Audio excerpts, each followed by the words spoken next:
जब लग गुरु मिले न सांचा, तब लग गुरु करो 10 पांचा। क्या गुरु बदल सकते हैं? क्या गुरु बदलने से पाप लगता है? आध्यात्म के इस मैदान में आखिर सही गुरु कौन है? गीता जी में वर्णित तत्वदर्शी संत कौन है? इन सभी प्रश्नों के उत्तर जानने के लिए अवश्य सुनिए जगत गुरु तत्वदर्शी संत रामपाल जी महाराज के मंगल प्रवचन। सतगुरुदेव की जय।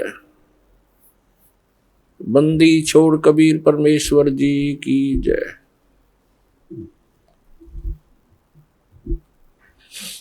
बंदी छोड़ गरीबदास जी महाराज जी की जय। स्वामी रामदेवानंद जी गुरु महाराज जी की जय।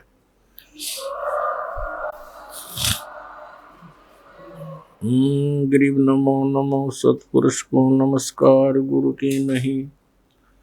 सुर नर मुनि जन साधुओं संतों सर्वस दी नहीं। सतगुरु साहेब संत सब दंडोतम प्रणाम। आगे पीछे मध हुए तिनको जहाँ कुर्बान। नराकार निर्विषम काल जाल वैभंजनम निर्लेपम निज निर्गुणम अकल अनुबेशुंदुनम। सोहम सुरति समाप्तम सकल समाना निर्तल। उज्ज्वल हीरंबर हरदमम वे परवा अथाह वार पार नहीं मध्यतम। ग्रीब जो सुमर सिद्ध होई गणनायक गद्दाना। करो अनुग्रह सोई पारस पद परवाना। आदि गणेश मनाऊं गणनायक देवन देवा। चरण कमल लाऊं आदंत करूं सेवा। परम शक्ति संगीतम रिद्धि सिद्धिदाता सोई। अवगत गुण अतीतम सतपुरुष निर्मोही। जगदम्बा जगदीशम मंगल रूप मुरारी। तन मन अर्पों शीसम भक्ति मुक्ति भंडारी। सुर नर मुनि जन ध्यावे ब्रह्मा विष्णु महेशा। शेष शेष मुख गावे पूज्य आदि गणेशा। इंद्र कुबेर सरीखा वरुण धर्म राय ध्यावे। समर्थ जीवन जी का मन इच्छा फल पावे। 33 कोटि अदारा ध्यावे शेष 88। उत्तर बहुजल पारा कट है यम की फांसी। 33 कोटि अदारा जावे शेष 88। उत्तर बहुजल पारा कट है यम की फांसी। सत साहिब कर जोरूं विनती करूं। धरूं चरण पर शीश। गुरु जी राम देवानंद जी महाराज ने दियो नाम बख्शीश। कोटि कोटि सिजदा करूं कोटि कोटि प्रणाम। चरण कमल में राखियो मैं बंदी जाम गुलाम। कुत्ता हूँ गुरुदेव का रामपाल दास का नाम। गले प्रेम की जेवड़ी जाखें तो वहाँ जाऊं। तो करो तो बावड़ो दूर दूर करो तो जाऊं। जो राखो तो ही रहूं जो देव सुख। परम पिता परमात्मा पूर्ण ब्रह्म सारी सृष्टि के रचनहार कुल मालिक कबीर देव कबीर साहब अल्लाहु अकबर जी की असीम कृपा से आप पुण्यात्माएं सत्संग सुनने के लिए उपस्थित हुए।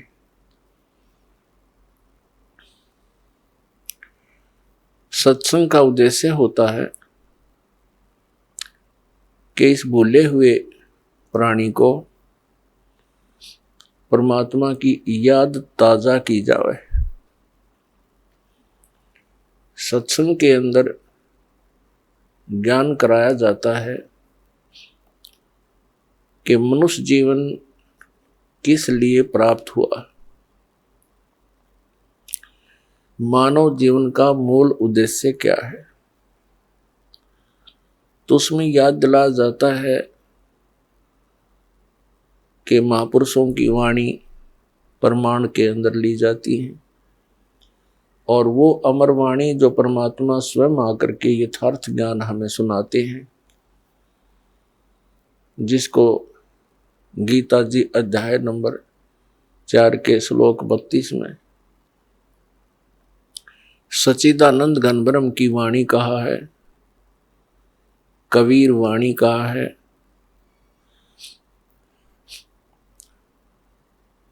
वो अमर वाणी परमात्मा स्वयं सुनाते हैं अपने मुख कमल से।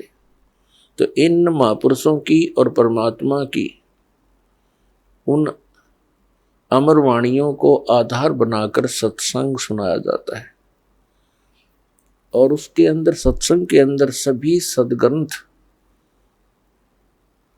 भी आधार बनाए जाते हैं और उनके आधार से जो ज्ञान सुनाया जाता है वो सत्संग है। इसके अतिरिक्त अन्य कोई वचन सुनाते हैं, प्रवचन सुनाते हैं, सत्संग करते हैं और वो हमारे पवित्र सद्ग्रंथों से या उन महापुरुषों की अमर वाणी से या परमेश्वर कबीर जी की अमर वाणी से मेल नहीं खाते हैं, तो वो सत्संग नहीं है, क्योंकि उनके अंदर सत्य नहीं है, सत्य का अभाव है। सबसे पहले सत्संग के अंदर ये जानकारी दी जाती है, मानुष जन्म पायक नहीं रटे हरि नाम, जैसे कुआ जल बिना बनवाया क्या काम। मानुष जन्म दुर्लभ है मिले न बारंबार, जैसे तरवर से पत्ता टूट गिरे वो बहुर न लगता डर। परमात्मा पूर्ण ब्रह्म सत्य पुरुष कबीर देव जी, कबीर साहब जो काशी शहर के अंदर एक जुलाहे की भूमिका करके और परमात्मा जो गुण रखता है उसका प्रमाण दे करके अपनी अमृत वाणी को उच्चारण करके यथार्थ ज्ञान देकर वो सहशरीर आए थे, सहशरीर चले गए। वो पूर्ण परमात्मा है और परमात्मा के ज्ञान को परमात्मा ही बता सकते हैं। जीव तो अटकल लगाते हैं। कुछ श्रद्धालु कहते हैं संत को चाहिए कि वो अपना अनुभव बतावे, किन्हीं सदग्रंथों या पोथियों का सहारा ना ले। ऐसे विचार रखने वाले व्यक्तियों का ये भी मानना होता है कि सभी जितने भी ग्रंथ हैं ये मानव की रचनाएं हैं, उनका अपना अनुभव है। पुण्यात्माओं, ये सब अज्ञान आधार से ही प्राणी बोल सकता है और इस अज्ञान को हटाने के लिए सत्संग की आवश्यकता पड़ती है। जैसे देश का संविधान होता है, वो भी एक पुस्तक है और वो भी एक मानव ने लिखी है। आपकी बात बड़ी करके चले और कोई अन्य मानव अपने सतर का और विधान बनाकर लिख दे और छपवा दे और बांट दे, तो उसकी क्या वैल्यू है, क्या यूज है, क्या लाभ हुआ उसका? वो व्यर्थ है। इसी प्रकार परमात्मा के विधान को लिखने वाला भले ही कोई मानव है, जैसे श्री वेद व्यास जी और श्री धर्मदास जी और श्री गोपाल दास जी, लिखने वाले मानव हैं, लेकिन वो संविधान परमात्मा का है, और उस विधान के अनुसार जिसके वचन नहीं है, उस संविधान यानी परमात्मा के विधान ज्ञान अनुसार किसी अन्य व्यक्ति, ऋषि महर्षि या किसी संत मंडलेश्वर महंत की वो पुस्तक परमात्मा के विधान से मेल नहीं खाती है तो व्यर्थ है। दूसरी बात रही कि संत को चाहिए कि वो अपना अनुभव बतावे, पुस्तकों का आधार ना माने। ये भी एक बालक के विचार हो सकते हैं जिसने कभी विद्यालय देखा ही ना हो। जैसे टीचर होते हैं, विद्यालय में पढ़ाते हैं अध्यापक, उनका एक निर्धारित पाठ्यक्रम होता है, सिलेबस कहते हैं उसको, और जो टीचर सिलेबस से बाहर ज्ञान देता है और सिलेबस के अनुसार ज्ञान नहीं देता है, वो भले ही उसको पढ़कर सुनावे या उसको याद करके वैसे सुनावे, वचन वही होने चाहिए जो पाठ्यक्रम की पुस्तकों में विद्यमान है। तो वो टीचर ठीक है, हितैषी है, और जो उन पाठ्यक्रम की पुस्तकों से हटकर अपनी कोई अन्य बकवाद सुनाता है तो वो टीचर ठीक नहीं। अब जैसे परमात्मा की जानकारी परमात्मा ने आकर बता दी और उन्होंने ये भी ज्ञान दे दिया कि तुम ऐसे ऐसे करो जिस कारण से तुम वहां उस स्थान को प्राप्त कर लोगे जहां जाने के बाद फिर लौटकर संसार में कभी नहीं आना पड़ता। उसको पूर्ण मोक्ष कहते हैं।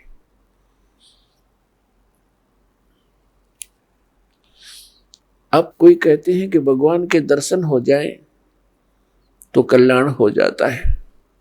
परमात्मा के दर्शन बहुत अच्छी बात है, बड़े पुण्यकर्मी प्राणी को ही हो सकते हैं, लेकिन परमात्मा के दर्शन से कल्याण मोक्ष नहीं होगा। परमात्मा ने आकर के जो ज्ञान दिया है उसके अनुसार भक्ति साधना, नाम की कमाई, यज्ञ हवन, जो भी जानकारी दी है उनके करने से मोक्ष होगा। उदाहरण के लिए जैसे पवित्र हिंदू धर्म के अंदर हम मानते रहे और मानते हैं जब तक ये ज्ञान नहीं होता कि भगवान शिव जी और उनकी धर्मपत्नी पार्वती जी इकट्ठे ही रहते थे एक ही परिवार में, और सबसे ज्यादा दर्शन पार्वती ही किया करती थी, लेकिन कल्याण नहीं हुआ। कल्याण हुआ उसका जब उनको भगवान शिव ने वो मंत्र दिया और पार्वती जी ने जाप किया, तब उनका उतना कल्याण हुआ जितना भगवान शंकर जी के द्वारा दिए गए मंत्र से होना है। लेकिन वो कंप्लीट मोक्ष नहीं है। फिर भी जो विषय है उसी से चलते हैं। कहने का भाव यह है कि भगवान के दर्शन पुण्यकर्मी प्राणी को ही होते हैं, लेकिन संत जो बताते हैं, परमात्मा जो ज्ञान देकर जाते हैं, उसके अनुसार साधना करने से ही मोक्ष होगा। नाम की कमाई करनी पड़ेगी। कुछ एक ऐसे सिरफिरे संत हैं, वो ये कहते हैं नाम की कमाई कुछ काम नहीं करे, नाम का जाप करने की कोई आवश्यकता नहीं, सतगुरु पार कर देगा। वो टीचर नहीं, वो दुश्मन है विद्यार्थियों का, जो विद्यार्थियों को ये कहता है कि तुमने पढ़ने की आवश्यकता नहीं, टीचर पास कर देगा। और ये अपने आप में संत भी कहते हैं, और श्रद्धालु इनके पास भी इकट्ठे होकर के संत मान करके इनके गुणगान करते हैं इनके विचार सुनते हैं, फॉलोअर बन जाते हैं। इसका कारण क्या है कि हमें बिल्कुल ज्ञान नहीं है अध्यात्म का, और जब तक हमें अध्यात्म ज्ञान नहीं होगा ये संत हमारा ऐसे ही अंडोला बनाए रखेंगे। किसी ने 4 अटपट बातें अलग से कर दी, हमने ऐसा लगेगा कि ये पूर्ण संत है। तो दास का उद्देश्य है कि आप जी को अध्यात्म ज्ञान से इतना परिचित करवा दूं कि आप किसी से भ्रमित ना हो सके। नाम दे देना ये तो आसान सी बात है, उसका आपने सिमरण करना है, बहुत अच्छी बात है। लेकिन बने बनाए काम ने बिगाड़ दिए। कोई सिर फिरा के कि वो संत पूर्ण है, वो ऐसा बताता है, वो ऐसा करता है, तो आप जी उनको इस ज्ञान के आधार से अपने सतर से ही रिजेक्ट कर दो कि नहीं, आप भ्रमित हैं, आप जी को ज्ञान नहीं। तो पुण्यात्माओं, अपना अनुभव बताना अच्छी बात है, लेकिन वो अनुभव उन सदग्रंथों से मेल खाता हो। जैसे एक थ्योरी होती है, जैसे बच्चे प्रैक्टिकल करते हैं लैब में, तो प्रैक्टिकल करने से पहले उनको एक लिखित विधान, उसकी प्रक्रिया दी जाती है। फिर बच्चे उनको पढ़ते हैं कि कौन सी कैसे कैसे करना है, उसको पढ़कर फिर वो प्रैक्टिकल करते हैं। तो ये ज्ञान जो है ये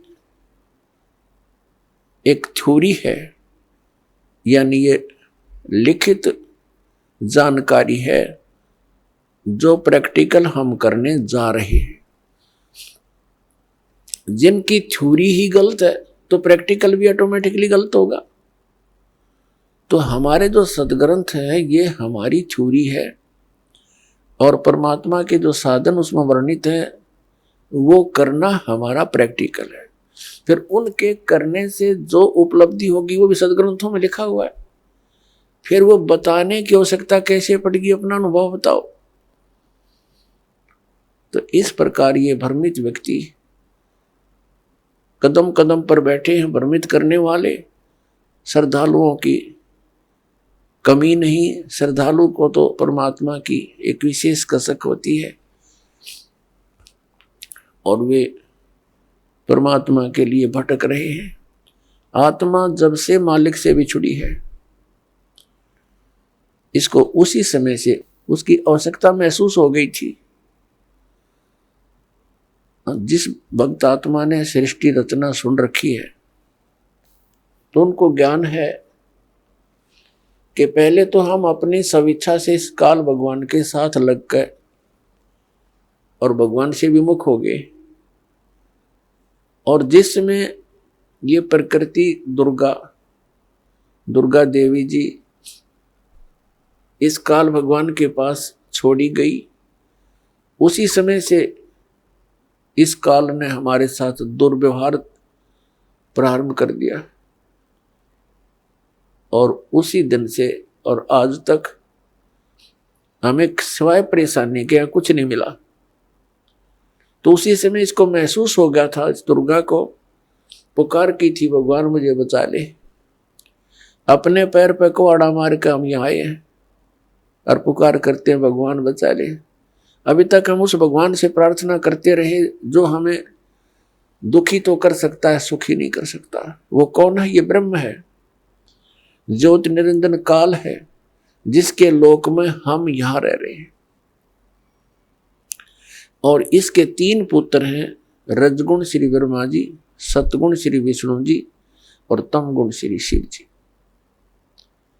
हम इनसे भी अर्ज करते हैं हमारी रक्षा करो। ये अपनी रक्षा नहीं कर सकते क्योंकि ये सक्षम नहीं है, ये समर्थ नहीं है। ये भी अपने कर्म के दंड को ही भोगते हैं, और इनको इतना ही अधिकार दिया हुआ है कि जो जैसे कर्म करेगा वैसा ही फल तुम दे सकते हो, इससे हटकर आप कुछ नहीं कर सकते। ये केवल हमें अपना किया कर्म ही दे सकते हैं, और ये काल भगवान के अधीन है, ये विवश हैं, और अपने ही ये भाई बहन हैं, इनकी पिछले पुण्य कर्म अधिक है, इनको उच्च पोस्ट प्राप्त मिल गई इस ब्रह्मांड की। लेकिन ये आपके साथी हैं, दुश्मन नहीं, लेकिन ये विवश हैं, इस काल भगवान के संकेत के बगैर ये कुछ नहीं कर सकते, और इनको केवल जैसा कर्म प्राणी करता है वैसा ही फल देने का ही अधिकार है, इसे हट कर नहीं। ना ये किसी को सुखी कर सकते और ना ये किसी को दुखी कर सकते। इनसे हटकर जो और अन्य देवता हैं उनकी तो बात ही छोड़ो। तो कहने का भाव ये है कि जब से हम भगवान से बिछड़े हैं, संकटों को झेल रहे हैं, माँ कष्ट उठा रहे हैं, और ऐसे ही तड़प तड़प कर हम शरीर त्याग जाते हैं, और हम भगवान से पुकारते भी रहते हैं, सुनाई बिल्कुल नहीं होती है, जो कष्ट आना है आ ही जाता है। तो हम किस भगवान से पुकार करते हैं जो सुख दे ही नहीं सकते, और जो भगवान हमें सुख दे सकता है हमारे प्रारब्ध के अंदर यानी किस्मत में लिखे हुए पापों को नाश कर सकता है, क्योंकि पापों के नाश होने से ही सुख हो सकता है जीव को। तो उसकी हमें जानकारी नहीं, उसका ज्ञान नहीं, क्योंकि इसका काल ने अपने बहुत से एजेंट तैयार कर रखे हैं जो संत कहलाते हैं, महंत कहलाते हैं। मंडलेश्वर आचार्य और शंकराचार्य कहलाते हैं। इन्होंने पूरे मानव को भ्रमित कर दिया, और साथ में ये काजी और मुल्ला और पीर और ये ईसाई धर्म के फादर, ये सब भ्रमित हैं। इनको किसी को भी अध्यात्म पूर्ण ज्ञान नहीं। ये सब काल के एजेंट हैं, इस ब्रह्म के ही पुजारी हैं, और हमने पूजा करनी है परम अक्षर ब्रह्म की। वो परम अक्षर ब्रह्म ही सब पापों को नाश कर सकता है, और जब तक पाप नाश नहीं होगा जीव सुखी नहीं हो सकता। तो पुण्यात्मा, सत्संग के अंदर सर्वप्रथम तो ये याद दिलाई जाती है कि मनुष्य जीवन किस लिए प्राप्त होता है। मनुष्य जीवन के कार्य का वास्तविक ज्ञान हो जाता है कि हमने क्या करना चाहिए, इससे मोक्ष प्राप्ति का प्रयत्न करना चाहिए। कल्याण के लिए सबसे अधिक प्रयत्न करना चाहिए। तो उसके बाद आवश्यकता पड़ती है कि गुरु पूरा हो। तो गुरु पूरे से फिर आपका काम चलेगा। इसमें मुख्य ये दो कड़ी होती है। प्रथम, पूर्ण संत की प्राप्ति होने पर ही आपको सत्संग प्राप्त होगा, और सत्संग से ये ज्ञान होगा कि मनुष्य जीवन किस लिए मिला था। तो फिर आपका कल्याण बहुत आसानी से हो जाएगा। तो पुण्यात्मा, जो संपूर्ण ज्ञान है, संपूर्ण अध्यात्म ज्ञान है, ये पूर्ण संत ही बता सकता है। अब जैसे परमात्मा ने कहा है कि मानुष जन्म पाय कर नहीं रटे हरि नाम, जैसे कुआं जल बिना बनवाया क्या काम। परमात्मा ने मनुष्य जीवन की आवश्यकता कितनी बताई है कि जो व्यक्ति, जो प्राणी मनुष्य जीवन प्राप्त करके परमात्मा का नाम जाप नहीं करता, उसकी भक्ति साधना नहीं करता, वो तो ऐसा है जैसा जल रहित कूप होता है, वेल विदाउट वाटर, बिना पानी का कुआं। उसका नाम कूप अवश्य है जिसमें जल नहीं, लेकिन गुण कूप के नहीं। ठीक इसी प्रकार जो व्यक्ति परमात्मा की भक्ति नहीं करते तो वो ऐसे हैं जैसे जल रहित कूप। उसका नाम मनुष्य अवश्य है लेकिन गुण मनुष्य के नहीं हो सकते। उसके लिए सत्संग की आवश्यकता पड़ती है और सत्संग के अंदर ये याद दिलाया जाता है कि परमात्मा की भक्ति किस लिए करें। परमात्मा की भक्ति इसलिए करें कि परमात्मा याद दिलाते हैं, साहेब से चतला ले रे मन गर्भ गुमानी। साहेब में भगवान से, परमात्मा से चतला, विशेष कसक बना भगवान की तरफ। अरे मन गर्भ गुमानी, हे अभिमानी मन परमात्मा की तरफ लग जा। क्यों लग जा, किस लिए, क्या कारण है, ना लगने से क्या हानि है, लगने से क्या लाभ है। नाभि कमल में नीर जमा तेरा दीना मैल बनाए। नीचे जठरा अग्नि जल थी वहां तेरी करी सहाय। नीचे शीस चरण ऊपर को वो दिन याद कराए। दांत नहीं जब दूध दिया था अमी महारस खाए। बाहर आया भरम बुलाया बाजे तोर सनाए। तू ही तो छोड़ दे अब चला अधम किस राय। दाई आई घुटी प्याई माता गोद खिलाए।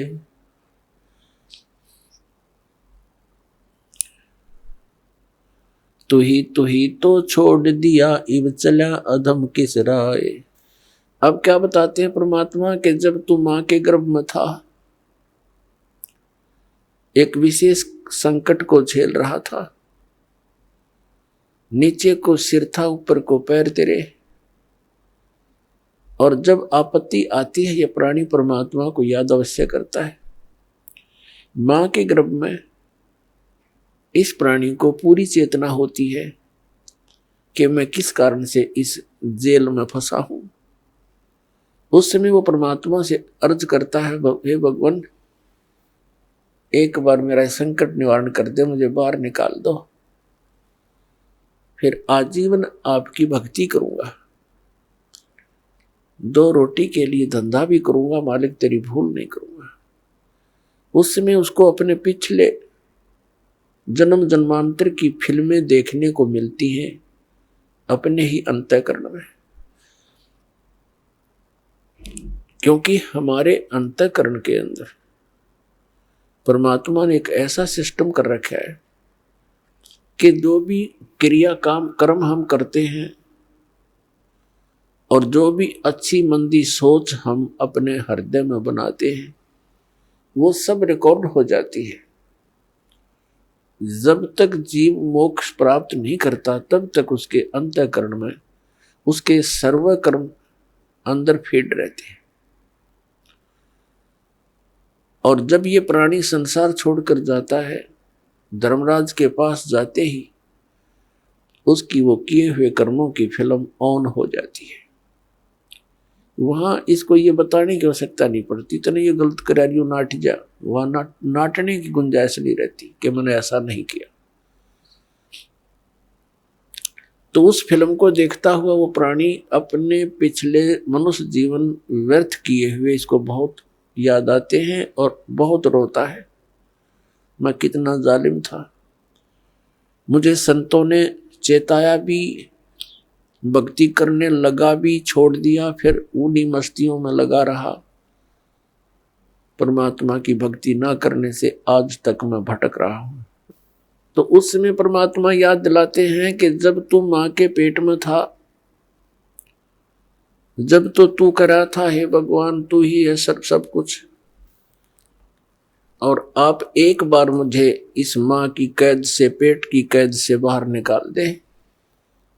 आपको कभी नहीं भूलूंगा। तो यहां परमात्मा कहते हैं बाहर आया और भरम बुलाया, अब चला अधम किस राह, ए नालायक, अब कौन सा रास्ता अपना लिया तूने। क्या बताते हैं कि 10 वर्ष खेलते बीते लीना ब्याह करवा। पहले बचपन में ब्याह हो जाते थे, उस समय की वाणी है ये। 10 वर्ष खेलते बीते लीना ब्याह करवा, और तरुणी नारी से बना गरबारी, अब चला मूल गवा। परमात्मा ये नहीं कहते कि ब्याह ना करवाओ, कहने का भाव यू है कि इससे काम ना लगे रहो, इस मनुष्य जीवन के एक मुख्य कार्यों को और इसमें साथ जोड़ लो, और उसके बिना तो ये सारा काम व्यर्थ है, और उसके साथ हो जाने से सारी सफलता। जब व्यक्ति महादुखी हो जाता है, अपने सतर के सब प्रयत्न ये कर लेता है, चाहे राजा भी क्यों न हो,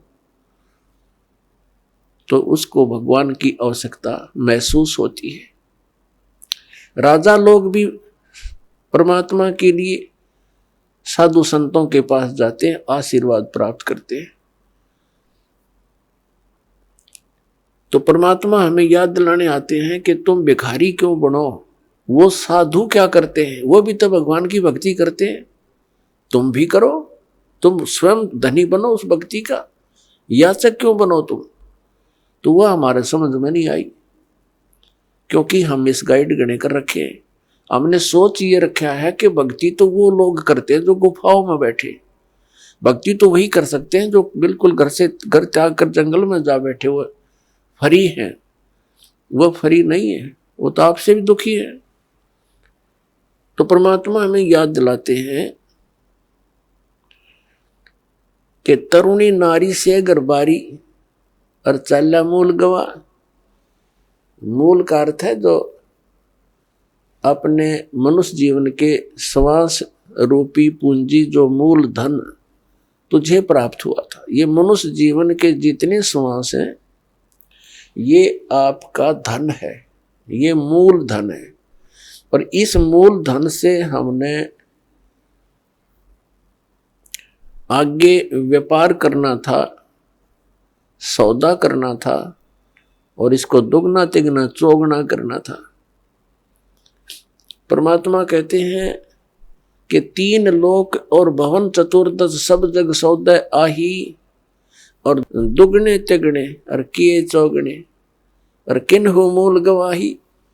3 लोक और भवन चतुर्दश ये सभी अपने सौदे के लिए आए हुए हैं।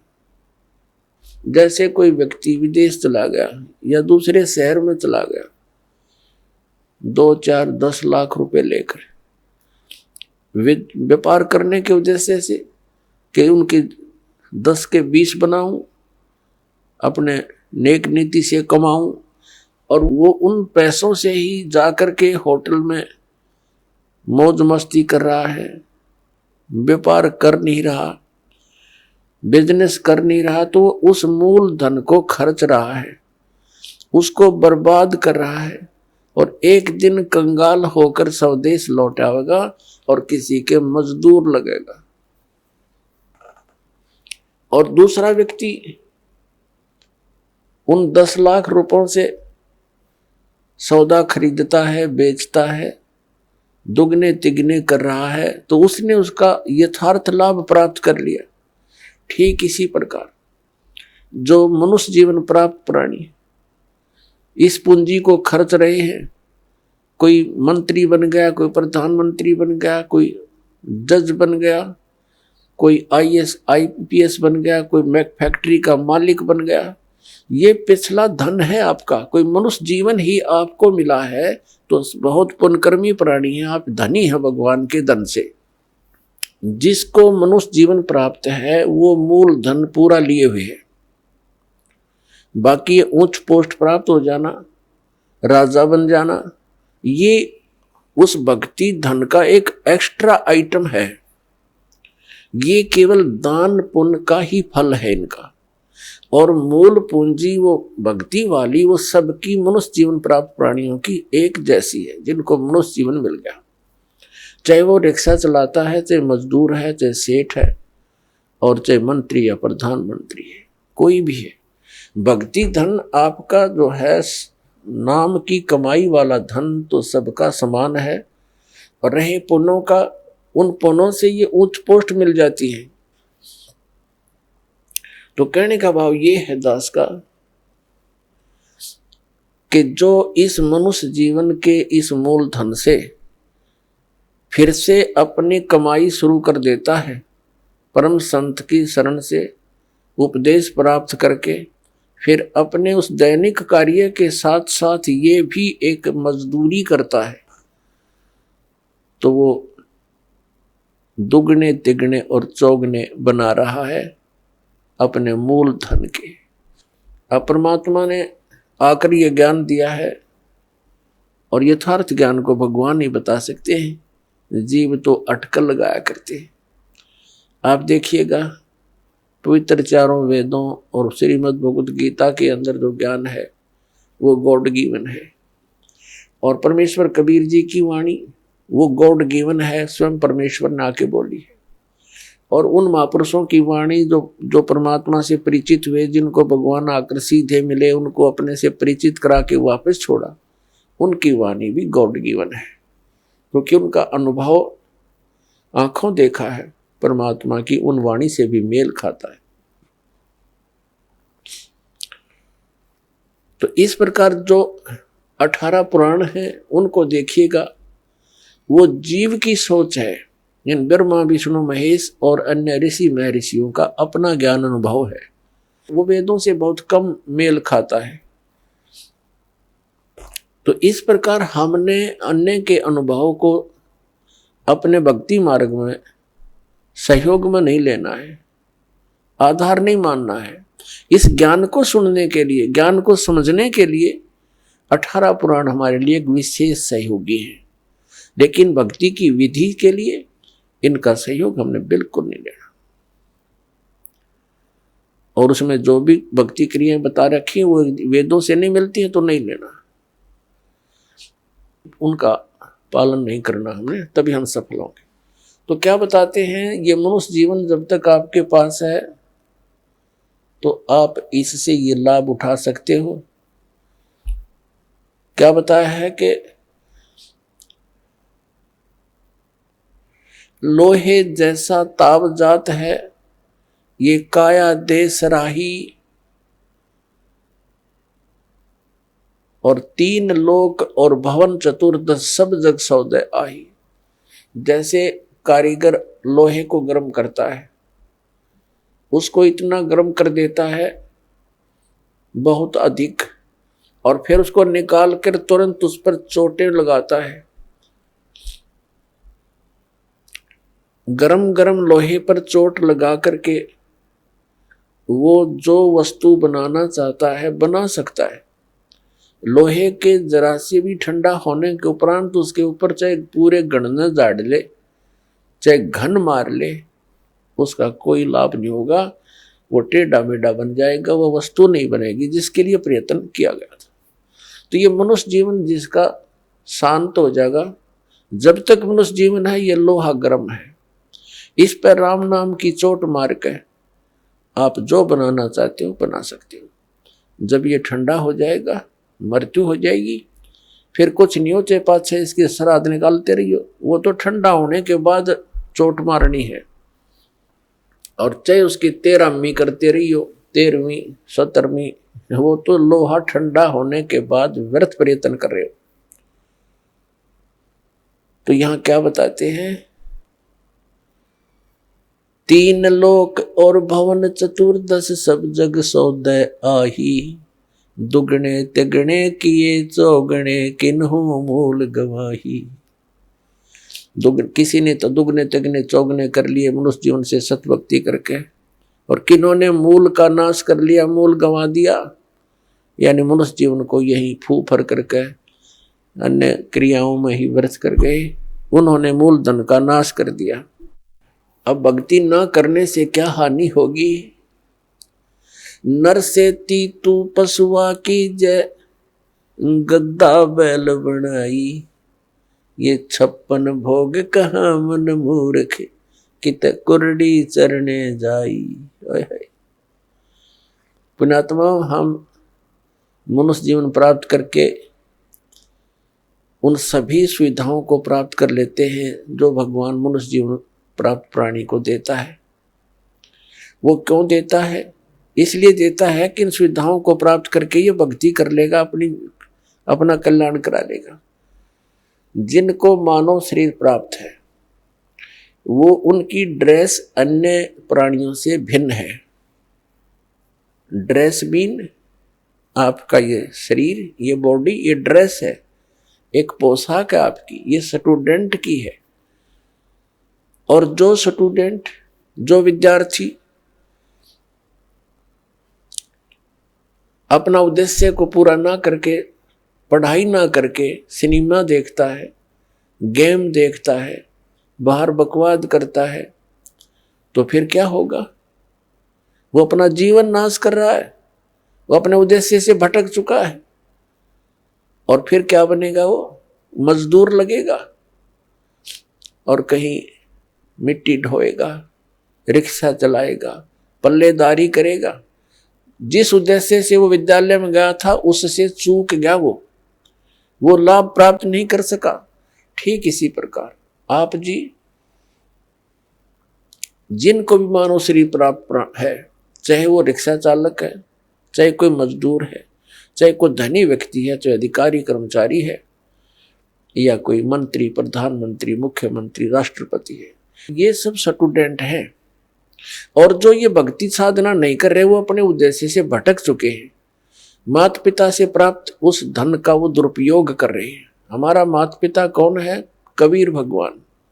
उसने हमें ये पूंजी दे करके आपको फ्री कर रखा है। जैसे बच्चे को माता पिता 15-16 वर्ष तक बिल्कुल फ्री कर देते हैं, बढ़िया कपड़े देते हैं, बढ़िया खाना देते हैं, कोई काम भी नहीं लेते हैं, पैसे भी खूब खर्च करते हैं, तुम किसी प्रकार अपना उद्धार करवाओ, अपनी शिक्षा पूरी कर लो। तो पुण्यात्मा, परमात्मा ने आपको वो धन देकर यहाँ एक विशेष ड्रेस पर रखी है। इसमें विशेष सुविधाएं हैं जिससे आप भक्ति कर सकते हो। बच्चे को इसलिए सुविधा दी जाती है, विद्यार्थी को, कि उन इन सुविधाओं को प्राप्त करके ही वो अपनी भक्ति, वो पढ़ाई कर सकता है, तभी सफल हो सकता है।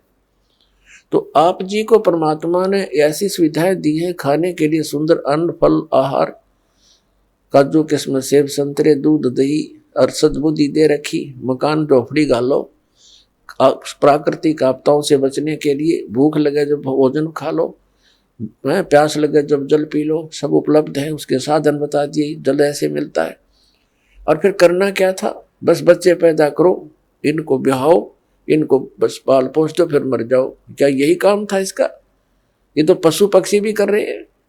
इसके साथ साथ एक अनिवार्य कार्य था जिसका हमें पता चलकर भी हम इस पर नहीं चल सके, क्योंकि संत साधु जन जितने हैं वो बताते हैं, समझाते भी हैं, लेकिन उनके वचन में शक्ति नहीं, उनके पास वो पावर नहीं, उनके पास वो भक्ति मंत्र नहीं जिसे प्राप्त करके प्राणी फिर आगे इस मार्ग को आगे चल सके।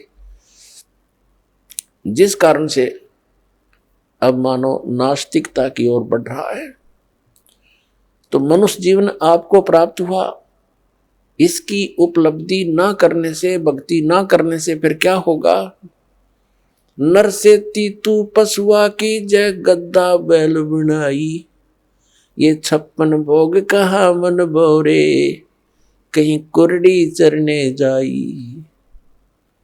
पुण्यात्मा, जब तक हम सत्संग नहीं सुनते तब तक हमारे ऊपर इस काल के माया व रूपी भांग का घना नशा होता है।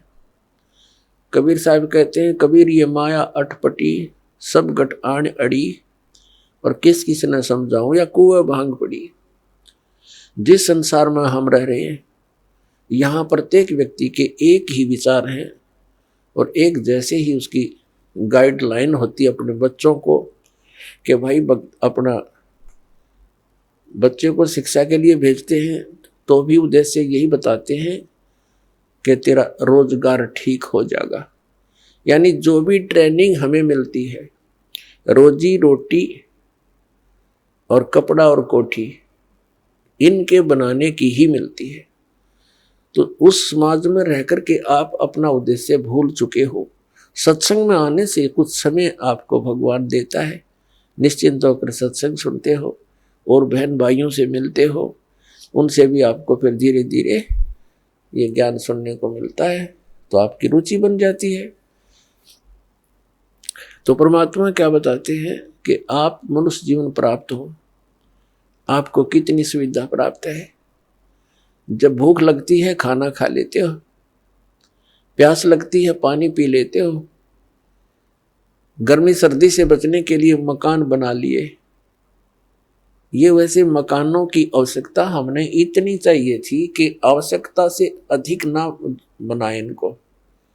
ये हमारा भक्ति बाधक है। जो भक्ति करना चाहते हैं, मोक्ष कराना चाहते हैं, तो उनको इन सब नियमों को फॉलो करना पड़ेगा जो बताए जाते हैं, क्योंकि वो भक्ति में बाधक है। और जो भक्ति बाधक है आप उनको भी साथ लेकर चल रहे हो, तो आप ऐसा कर रहे हो जैसे किसी पशु के गल में लठ बांध दिया करते सा मोटा रस्से में गाल के। अब वो चल नहीं सकता उस स्पीड से जैसे उसे चलना चाहिए, चल गट्टियां पर लग गए। तो आप जी इन मर्यादाओं को पालन ना करके और भक्ति रूपी मार्ग पर चलने की चेष्टा करोगे, आप नहीं सफल हो सकते। तो इसलिए हमने ज्ञान के आधार से इन बुराइयों को, इन कुरीतियों को और सांसारिक परंपराओं को भी त्यागना पड़ेगा, तब हम इसमें सफल होंगे। फिर अपनी बड़ी स्पीड से चलेंगे। जैसे मकान बना लिया, ठीक है, आजकल परमात्मा ने दया कर रखी है, बढ़िया सुविधा आपको प्राप्त है, मकान बना लो, जैसा आवश्यक हो उतना ही, केवल उसी के लिए कि बढ़िया कोठी बनाऊं, लोगों का प्रशंसक बन जाऊं। ये हमारी अपनी सोच होती है, अध्यात्म मार्ग नहीं है। तो मकान बनाओ जितना आवश्यक हो और जितनी आपकी जेब अलाउड करती हो, आवश्यकता से अधिक खर्च मत करो। हमारे पूर्वज आपने देखे होंगे, हमने तो खूब याद है, झोंपड़ियों में टाइम पास करके कई कई पीढ़ी। उनका तो इतना काम है, एक चारपाई डालनी आपने, चाहे 10 कमरों का मकान है आपका, एक कमरे में एक कोने में 3.5 बाई 7 फुट की जगह चाहिए आपने। घुड़ने तो घुड़िया तो मोकली है। कबीर साहब तक कहते हैं घर तो 3.5 हाथ और गढ़ा तो 4.25 है। कहे कबीर अधिका कहे उसको नहीं विचार। ये मनुष्य की जो शरीर है 3.5 हाथ का होता है। परमात्मा कहते हैं आपने घर 3.5 हाथ की आवश्यकता है, घना बनाओ तो 4.25।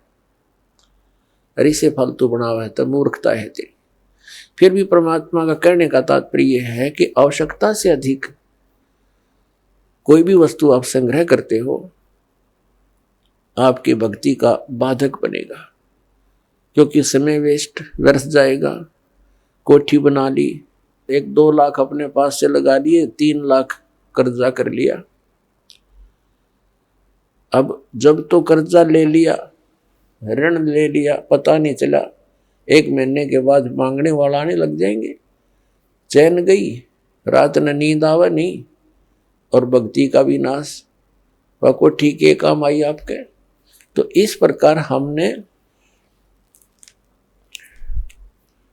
भक्ति मार्ग में जो बाधाएं हैं उनको त्यागना पड़ेगा।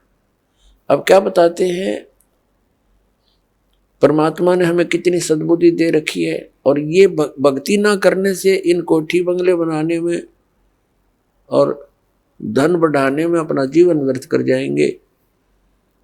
तो फिर क्या होगा? नर से तू पशुआ कीजिए, नर से फिर तू पशु बनेगा। नर से तू पशुआ कीजिए, गद्दा बैल बनाई, अरे ये सुंदर भोजन का मन बोरे कि तो कुर्डी चढ़ने जाई। ओए होए।